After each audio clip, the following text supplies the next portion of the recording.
지난 시간 주가지수에 대한 이해와 함께 오늘 이 시간에는 주가지수를 대상으로 하는 선물 거래에 대해 알아보도록 하겠습니다.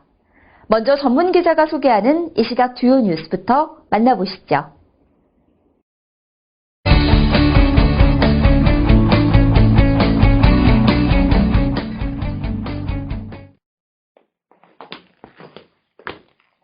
저게 바로 그 차로군. 한참 동안 그렇게 고민하더니. 정말 심사숙고해서 구입한 거야.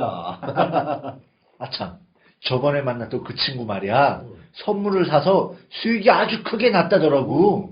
아, 그래? 야, 정말 운이 좋은 친구군. 한 1억 정도 그 선물에 투자해볼까 하는데 좀 봐주세요. 네, 알겠습니다. 잠시만 기다려주세요. 계산해보니 최대 5계약을 매수할 수 있는데요. 얼마나 사드릴까요? 최대라. 5계약 모두 사주세요. 네, 알겠습니다. 그럼 어떤 선물을 매수해드릴까요? 그 중에 가장 저렴한 건 뭔가요? 현재 가격이 가장 낮은 선물은 만기가 한 주일 남은 3월물입니다. 가만있어 봐. 만기가 뭐지? 그때까지만 살 수 있다는 건가? 아이 참, 이게 모른 척 할 수도 없고. 에이, 그냥 사지 뭐. 3월물 그걸로 사주세요. 네, 알겠습니다. 잠시만 기다리세요.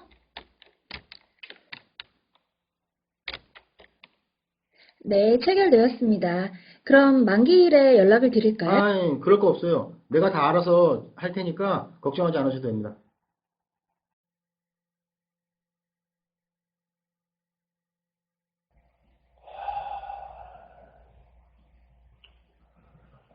아, 이거 주가 지수가 꽤 낮아졌네.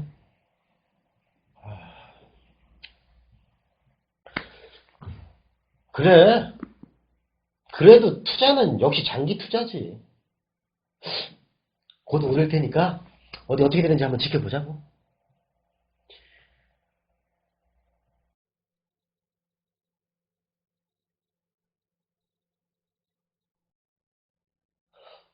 아, 그래! 바로 이거지! 야, 내가 좀 시장을 볼 줄 안다니까.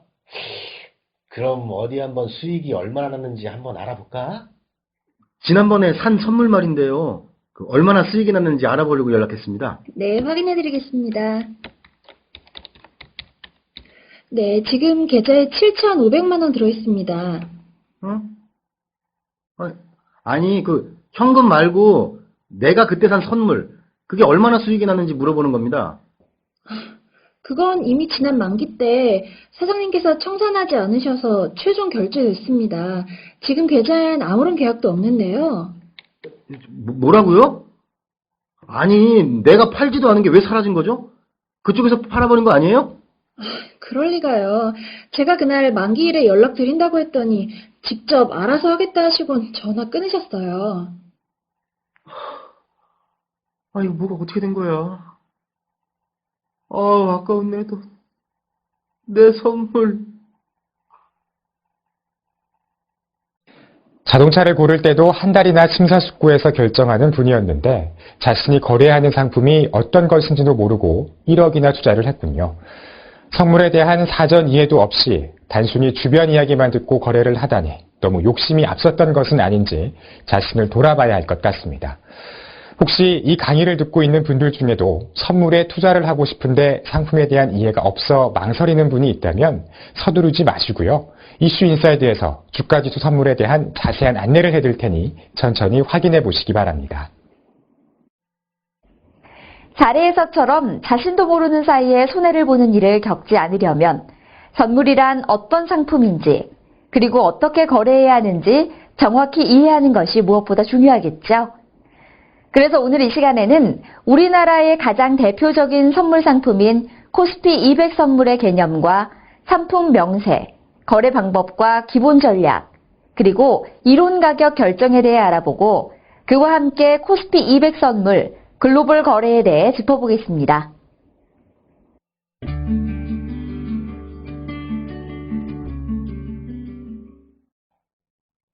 가장 첫 시간에 선물은 무엇으로 구분이 된다고 말씀드렸죠? 네, 바로 기초자산이 어떤 것이냐로 구분이 된다고 말씀드렸습니다. 코스피 200 선물은 그 기초자산이 코스피 200 지수인 선물을 지칭하는 용어입니다. 보통 통상적으로 코스피 선물이라고 줄여서 부르곤 합니다. 상품 명세 설명 중에 예를 들기 위해 필요한 경우 다음에 현재가 화면에서 해당하는 값들을 참고해서 설명을 드리도록 하겠습니다. 우선 코스피 200 선물의 상품 명세 항목을 하나씩 함께 보실까요? 기초자산은 방금 설명해 드렸던 것처럼 코스피 200 지수입니다. 기초자산이 주가 지수의 경우에는 승수를 곱해서 한 계약의 거래 단위 또는 한 계약의 크기를 정하게 됩니다. 코스피 200의 거래 승수는 50만 원입니다. 따라서 거래 단위, 즉 한 계약의 크기는 선물 가격의 50만 원을 곱하면 그 값이 한 계약이 의미하는 기초자산의 크기입니다.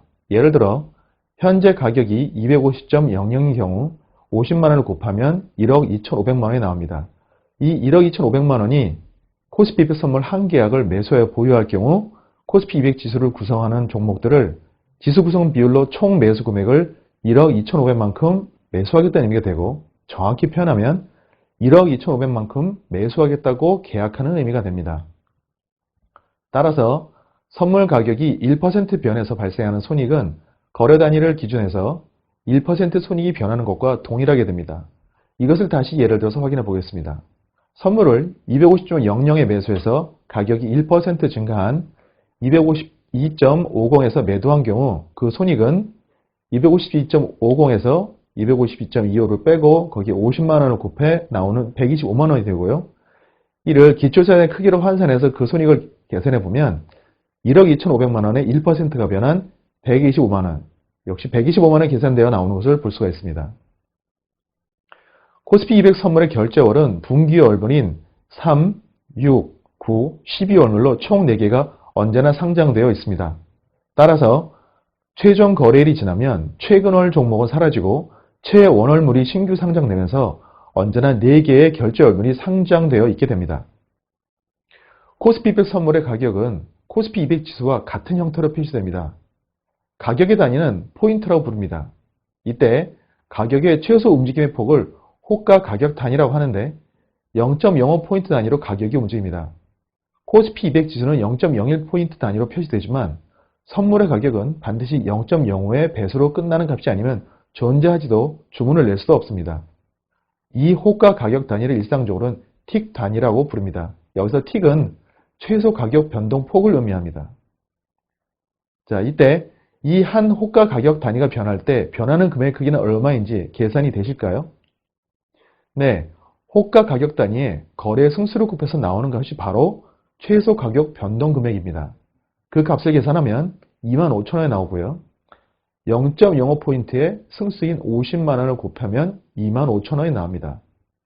자, 이것을 우리가 또 다른 말로 틱 크기라고도 부릅니다. 일반적인 거래일의 거래 시간은 오전 9시에서 오후 3시 15분까지입니다. 최종 거래일에는 시작 시간은 동일하지만 거래 마감 시간은 오후 2시 50분까지이고 오후 3시에 코스피 200 지수 종가가 결정되면 이 가격을 최종 결제 가격으로 해서 최종 결제일에 결제하게 됩니다. 코스피 200 선물의 최종 거래일, 즉 만기일은 각 결제월의 두 번째 목요일입니다. 이날이 휴장일인 경우엔 하루씩 앞당겨서 휴장일이 아닌 날이 최종 거래일이 됩니다. 자, 여기서 주의를 기울여야 할 부분이 있는데 예를 들어 설명을 드리겠습니다. 자, 다음과 같은 달력을 참고해 보시겠습니다. 다음과 같은 월의 경우에 두 번째 목요일은 13일입니다. 그런데 아직 선물 거래에 익숙하지 않은 초보 거래자의 경우 두 번째 주 목요일이라고 착각을 해서 6일을 최종 거래일로 혼동하는 경우가 생각보다 적지 않습니다. 그리고 12일과 13일이 만약에 휴장일이라고 할 경우 11일이 바로 최종 거래일이 됩니다. 최종 거래일에 최종 거래 시한까지 보유한 미결 작정들, 즉 보유한 매수나 매도 포지션을 반대 매매로 해서 청산하지 않고 보유한 경우 최종 거래일에 결정된 최종 결제 가격, 즉 최종 거래일에 코스피 200 지수 종가로 손익을 계산해서 최종 거래일 다음 거래일에 최종 결제를 합니다. 단, 이 최종 결제일이 거래일이 아닌 경우 순차적으로 뒤로 밀려집니다. 코스피 200 선물의 결제 가격은 익히 여러 번 언급되었다시피 현금 결제를 합니다. 인수도 결제가 아니기 때문에 인수도 대금을 준비하는 등의 복잡한 절차는 없고 단지 최종 결제 가격이 청산한 것 같이 그 손익이 최종 결제일에 정산됩니다. 코스피 200 선물의 가격 제한폭은 기준 가격, 즉 전일 종가를 기준으로 10% 상하에서 가장 큰 값과 가장 작은 값이 됩니다. 예를 들어 현재가 화면에서의 값을 참고해서 계산해 보겠습니다. 전일 선물 종가가 248.30으로 끝났습니다. 이 가격을 기준으로 10% 상승 시의 값은 273.13으로 계산이 되는데 선물의 호가 가격 단위가 얼마라고 말씀드렸죠? 네, 0.05입니다. 따라서 최대로 큰 호가 가격은 273.10이 되는 것이고 현재가 화면에서 상한가도 273.10으로 표시되는 것을 확인할 수 있습니다. 자, 하한가를 계산해서 다시 한번 복습해 보겠습니다. 10% 하락 시의 값은 223.47이고 따라서 최소로 가능한 호가 가격은 223.50이 되는 것입니다. 이 역시 현재가 화면에서 확인할 수 있습니다. 오전 단일가 호가를 위해 오전 8시부터 오전 9시까지 접수받은 주문으로 오전 9시 시가가 결정되고 오후 단일가 호가를 위해서 오후 3시 5분부터 10분간 접수받은 주문으로 오후 3시 5분에 종가가 결정됩니다. 이 시간 동안 정정이나 취소 등이 일부 제한되는 등의 규정들이 간간히 바뀌기도 합니다. 따라서 이러한 규정들을 반드시 사전에 정확히 숙지해서 의도하지 않은 주문 실수가 일어나지 않도록 주의를 하시기 바랍니다. 현재가 화면에 표시된 항목들 중에 상품 명세에 어떤 항목들에 해당되는지를 살펴보고 상품 명세에서는 나오지 않는 것들 중에 중요한 것들을 골라 설명해 드리도록 하겠습니다. 자, 현재가 화면의 내용을 살펴보기에 다음의 화면을 함께 보면서 설명드리도록 하겠습니다. 자, 우선 이론값부터 살펴보면 선물 가격 결정 원리 부분에서 다시 한번 다루게 되겠지만 이론가는 기초자산의 무위험 수익률을 적용해서 계산되어 나온 가격입니다. 이때 적용된 무위험 수익률은 주로 양도성 예금 증서의 연수익률, 즉 CD금리를 참고로 하고 그 값은 보통 HT에서 표시되어 있는데 자, 화면은 2012년 10월 22일의 예로 무위험 이자율은 2.87%인 것으로 화면에서 확인할 수 있습니다. 자, 이론 베이시스와 시장 베이시스에 대해서는 잠시 후 선물 가격 결정 원리를 설명하는 부분에서 각각의 개념을 설명드리겠지만 간단히 먼저 설명드리면 이론 베이시스는 코스피 200 지수에서 무위험 이자율, 즉 화면에서는 CD 금리를 참고해서 이론 선물 가격을 구하고 그 가격과 코스피 200 지수와의 차이를 일컫는 것이 이론 베이시스입니다. 그 값을 계산해보면 254.22에 이자율이 2.87%를 곱하고 365일에 대한 53일을 적용하기 위해서 곱하면 1.059라는 값이 나옵니다. 따라서 화면에서도 1.06이라는 값으로 표시되는 것을 볼 수 있습니다. 시장 베이시스는 이런 선물 가격이 아닌 선물의 현재가와 코스피 200 지수와의 차이를 말합니다. 화면에서 보면 현재가 255.55와 코스피 200 지수 254.22의 차이인 1.33이 시장 베이시스 값으로 표시되어 있는 것을 보실 수 있습니다. 화면에서 표시된 기준가는 전일 종가이므로 상한가와 하한가를 계산하기 위한 값으로 사용됩니다. 괴리율은 선물의 현재가와 이론 선물 가격 간의 괴리를 퍼센트 값으로 표시한 것인데 현재가 255.50에서 이론가 255.28을 나누어 나온 값으로 현재가가 이론가 대비 0.11% 더 큰 값이라는 의미입니다. 현재가가 이론가보다 낮은 경우 마이너스 값으로 표시됩니다. 최종 거래일은 상품 명세에 대해 설명할 때 말씀드렸던 것처럼 일반적으로 만기라고 부르는 날입니다. 잔존 만기 항목은 현재 일자로부터 기산해서 최종 거래일까지 남은 수를 말합니다. 잔존 일수를 표현할 때 거래일로만 계산하는 방법도 있고 달력 일수만 계산하는 방법도 있기 때문에 어떤 방식으로 표시되는지 꼭 확인하고 사용하셔야 합니다.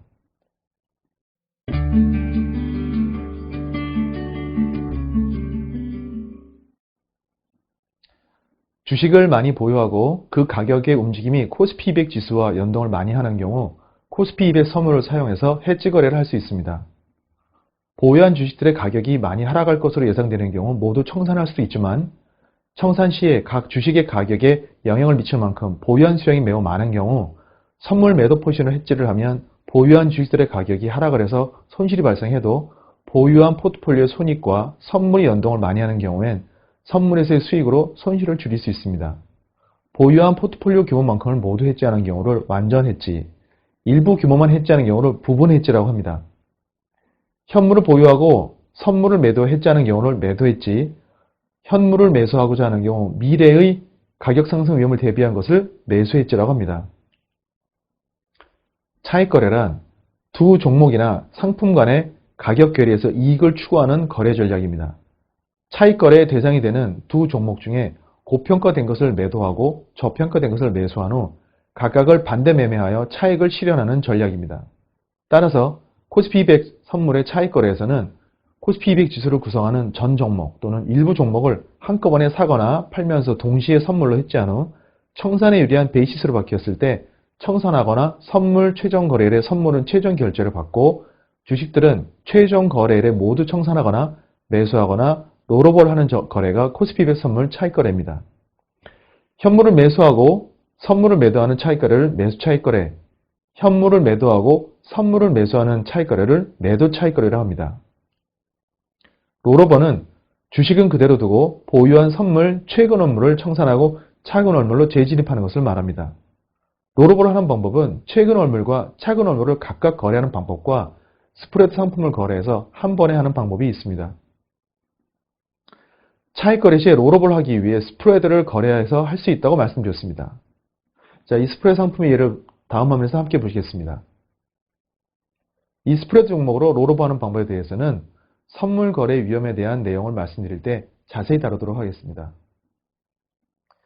자, 방향성 거래는 말 그대로 방향을 예측하거나 예상될 때 해당 방향으로 선물을 매수하거나 매도하는 것을 말합니다.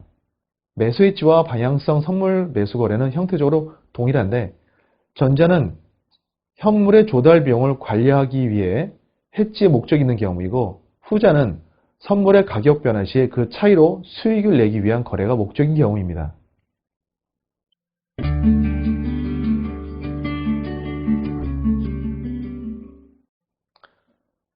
주가지수 선물의 이론 가격을 구하는 수식은 파생시장 업무규정 시행 세칙이 명시되어 있는데 세칙에 나와있는 수식을 우선 살펴보면 다음과 같습니다. 이 수식을 풀어서 설명드리면 다음의 수식 형태로 요약할 수 있습니다. 자, 선물 가격은 기초자산의 가격에 무위험이자 수익을 더하고 현금 배당을 뺍니다. 선물 이론가를 구하기 위해서 기본적으로 기초자산 가격이 수식이 들어가는 가겠지만 나머지 항목들은 어떤 식으로 계산되고 왜 그런 항목이 들어가는지는 다음에 이어지는 이론 가격과 차익 거래의 관계에서 차근차근 설명해 드리겠습니다. 우선 무위험 이자 수익이 이론 선물 가격에 왜 반영이 되어야 하느냐는 궁금증이 생길 수 있습니다. 자, 이런 예를 들어보겠습니다. 선물을 매수하고 현물을 매도하는 차익 거래를 매도 차익 거래라고 했습니다. 자, 매도 차익 거래를 한 후에 현물 매도에 의해서 유입되어 온 현금을 최종 거래일까지 무위험 수익률로 운영한다고 할 때 선물을 매수할 수 있는 가격이 현물의 가격에 무위험 이자 수익률만큼 더한 것보다 낮다면 무한한 매도 차익의 거래 기회가 발생하겠죠? 자, 결국 수급에 의해서 선물의 가격은 매수 차익의 기회도 생기지 않고 매도 차익의 기회도 생기지 않는 균형 가격인 현물 가격에 무위험 이자 수익만큼만 더해진 그 가격으로 현재가가 형성된다는 것입니다. 이것이 바로 보유 비용 모형에 대한 설명인데요. 아직 내용을 이해하기가 좀 어려우시죠? 자, 그럼 보다 쉽게 다시 정리하기 앞서서 우선 용어 몇 개를 먼저 소개하겠습니다. 자, 베이시스라는 용어부터 설명을 드리면 선물 가격과 그 선물의 기초자산인 주가지수 간의 차이를 베이시스로 합니다. 자, 그런데 선물 가격엔 두 가지가 있습니다. 하나는 시장에서 거래되는 시장 가격, 또 하나는 기초자산인 주가지수 계산된 이론 가격입니다. 따라서 베이시스도 선물의 가격 종류에 따라 두 가지 있습니다. 선물의 시장 가격과 기초자산의 차이를 시장 베이시스로 하고 선물의 이론 가격과 기초자산의 차이를 이론 베이시스로 합니다. 이론 선물 가격 구한 공식에 의하면 이론 선물 가격에는 최종 거래일까지 무위험 이자 수익이 반영되어 있기 때문에 이론 선물 가격에 선물을 매도하고 기초자산 선물을 매수해서 최종 거래일에 모두 청산한다면 최종 거래일까지 무위험 이자 수익만큼의 수익을 얻을 수 있습니다. 무위험 이자 수익을 반영할 때 최종 거래일까지만 계산하는 이유는 선물을 보유한 최대 기간이 현재부터 최종 거래일까지이기 때문입니다. 그래서 365일 분의 남은 기간에 대한 이자만 기초자산의 가격에 더해주는 것입니다. 시장 베이시스가 이론 베이시스보다 크다는 것은 결국 선물 가격이 이론 가격보다 더 높다는 것을 의미합니다. 따라서 이럴 때는 고평가된 선물을 매도하고 현물을 매수하는 매수 차익 거래가 무위험 이자 수익보다 더 높은 수익을 발생시킬 수 있으므로 매수 차익 거래 기회가 발생하고, 반대로 시장 베이시스가 이론 베이시스보다 작다면 기존에 진입한 매수 차익 거래 포지션을 청산해서 만기까지 보여 수익을 얻는 것보다 더 큰 수익을 얻을 수 있다는 그런 기회가 발생합니다. 따라서 선물 가격은 선물의 이론 가격을 중심으로 형성이 됩니다. 그런데 어떤 분께서 이런 질문을 하셨습니다. 자, 그렇다면 만기가 더 긴 선물일수록 이론가가 더 비싸야 되는데 코스피 선물에서 자, 종목별로 가격들을 보면 12월물에 비해서 다음에 3월물의 가격이 이론가도 그렇고 시장가도 싼 경우가 있는데 왜 이런지에 대해서 설명해 달라는 질문을 받은 적이 있습니다. 주가지수 선물의 경우 가격 결정에 있어서 그 수식을 살펴보면 선물 이론가는 기초자산의 가격에 무위험 이자 수익이 더해지고 현금 배당이 감해집니다.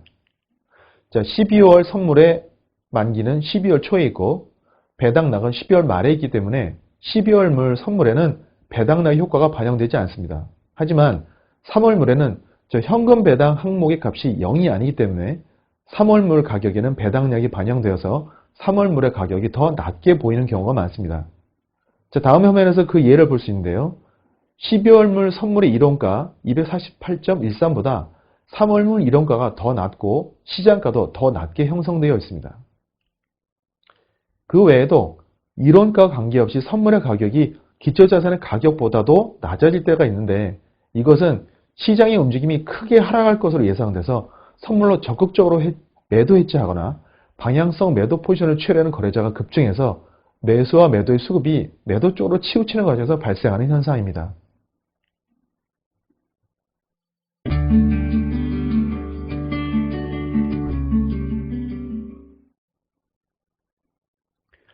CME 연계의 선물은 한국거래소에 상장된 것과 동일한 상품이 상장되어 한국거래소의 규정대로 매매가 되고 거래시간은 기본적으로 한국시간 기준 저녁 6시부터 다음날 새벽 5시까지입니다. 정규장과 야간장에서의 차이는 야간장에서의 가격 제한포는 5%라는 점입니다. CME 연계 코스피 200 선물에 대한 상품 명세와 주문상의 제한점 및 거래 구조 등에 대해서는 보다 자세한 내용을 화면에서 보시는 것처럼 한국거래소 글로벌 KLX 홈페이지 통해서 확인할 수 있습니다. 정규장에서 선물의 거래 시간은 24시간 중 6시간입니다. 야간장이 없을 당시에는 결국 나머지 18시간은 선물 가격에 영향을 주는 상황이 발생을 해도 보유한 매수나 매도 포지션을 어찌할 수 없는 리스크에 노출될 수밖에 없었지만 야간장으로 연결해서 거래할 수가 있게 되면서 보유한 포지션 리스크를 관리할 수 있는 좋은 수단이 생기게 되었습니다. 물론 호가 한도 수량의 제한이나 주문 조건의 제한 등 몇몇 제한점들이 있지만 정규장에서 오버나이트한 포지션을 야간장에서 청산하거나 밤사이에서 발생한 사건으로 야간장에서 급격한 시세 변화가 발생할 때 정규장이 열릴 때까지 기다리지 않고 일찍 포지션을 보유해서 정규장에 청산하는 등의 거래가 가능합니다. 특히 우리나라 시장에 많은 영향을 주는 미국 시장의 움직임이나 최근 많은 영향을 주기 시작한 유럽 시장의 움직임에 대해서 굳이 해외 선물을 거래해서 해지하지 않고 정규장의 코스피 선물 거래에 연계해서 연속적으로 거래할 수도 있고 해외 시장의 움직임으로 발생하는 가격 변동 위험을 실시간으로 관리할 수 있습니다. 이제 주가지수 선물에 대해 모두 이해가 되셨나요? 오늘 내용을 다시 한번 정리해보면서 이 시간을 마무리하겠습니다. 코스피 200 선물은 코스피 200 지수를 기초 자산으로 하는 선물을 지칭하는 용어로 거래 방법에는 해지 거래, 차익 거래, 스프레드 거래, 방향성 거래 등이 있습니다. 코스피 200 선물은 이론 가격 결정에 있어서 기초 자산 가격에 무위험 이자 수익을 더하여 현금 배당을 뺀 금액으로 선물 이론 가격이 결정됩니다. 수급에 의해 선물 가격은 매수, 매도 차익의 기회도 생기지 않는 균형 가격인 현물 가격에 무위험 이자 수익이 더해진 가격으로 현재가가 형성되는데 이것이 바로 보유비용 모형에 대한 설명입니다. 코스피 200 선물 글로벌 거래는 호가 한도 수량이나 주문 조건에 제한이 있지만 기본적으로 동일한 상품을 야간에 거래할 수 있으므로 정규 거래 시간 외에 발생하는 가격 변동 위험을 야간장에서 청산하는 등의 방법으로 해소할 수 있습니다. 지금까지 주가지수 선물에 대해 알아봤고요. 다음 시간에는 주가지수 옵션에 관한 내용을 준비하여 찾아뵙겠습니다.